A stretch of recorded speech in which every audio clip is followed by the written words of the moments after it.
మరి ఆయన వైజాగ్లో కూర్చొని ఉన్న ఆయనకి మరి ఎక్కడ సెగ తగిలిందో, ఎలా పొగబెట్టారో, ఎవరు పొగబెట్టారో తెలియదు. కానీ సడన్గా సుబ్బారెడ్డి గారు ఉత్తరాంధ్ర రాజకీయాల్లోకి ఎంట్రీ ఇచ్చారు. విజయసాయిరెడ్డి గారు అక్కడి నుంచి మూటముళ్ళు సర్దుకోవాల్సి వచ్చింది. ఆ తర్వాత ఎన్నికల ముందు ఆయన ఇష్టం ఉన్నా లేకపోయినా ఏదో మమా అనిపించే విధంగానే టీడీపీ పార్టీనో ఇంకో పార్టీనో తిడుతూ కనిపించారు. కానీ పూర్తి కాన్సన్ట్రేషన్ ఎందుకో విజయసాయిరెడ్డి గారు చేయలేదు. అదేవిధంగా 2024లో మరి చంద్రబాబు నాయుడు గారు అరెస్ట్ జరగడం, ఆ తర్వాత 2024లో పార్టీ 11 సీట్లకే డిజాస్టర్గా వైసీపీ ఓడిపోయేలాంటి పరిస్థితికి కారణం కేవలం విజయసాయిరెడ్డి గారిని దూరం చేసుకోవడం వల్ల మాత్రమే మరి పార్టీకి పరిస్థితి వచ్చిందో ఏమో తెలియదు. కానీ మొత్తానికైతే విజయసాయిరెడ్డి గారి దూరం జగన్మోహన్ రెడ్డి గారికి ఖచ్చితంగా నష్టం కలిగించింది.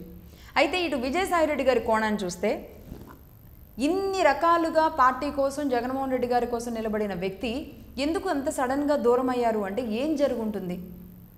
లిక్కర్ మాఫియాకి సంబంధించిన దాంట్లో ఆయన పేరే, ఆయన్నే ఫస్ట్ విచారణ జరిపారు. ఆయన ఇచ్చిన ఇన్ఫర్మేషన్తోనే ధనుంజయ రెడ్డి కానీ లేదంటే బిగ్ బాస్ పేరు కూడా బయటకు రాబోతుంది అనుకున్నారు. అసలు విజయసాయిరెడ్డి గారి అరెస్ట్ కన్ఫర్మ్ అన్నారు.